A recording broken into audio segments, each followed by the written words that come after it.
Protests continue tonight from Kentucky to New York over the decision not to charge any police officers for killing Breonna Taylor. In Louisville, protesters by the hundreds marched through the streets.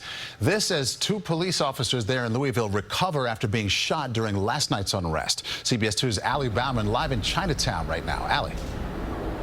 Well, Maurice and Christine, right now a crowd of a few hundred people are marching over the Manhattan Bridge behind me. So far, demonstrations have stayed peaceful here in New York, but in Louisville tonight, city officials are pleading for calm. But protesters in both cities feel if no one is legally responsible for Breonna Taylor's death, then perhaps the legal system is flawed. What do we want? Justice!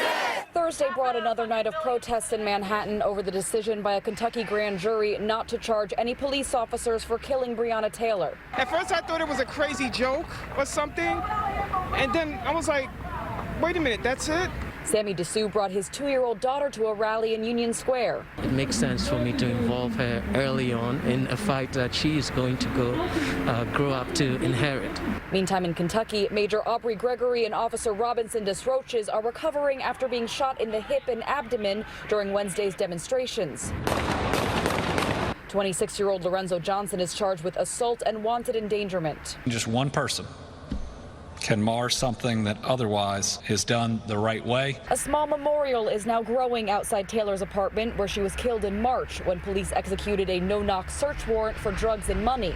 Neither were found. Taylor's boyfriend says he thought police were intruders, so he fired a single shot, hitting one officer in the thigh. Police returned fire, shooting Taylor 6 times. There was gun shells on my door frame and on the mat and everything. Deja Moore lives right across from Taylor's apartment. They didn't announce themselves because we have hollow walls. We would have heard them.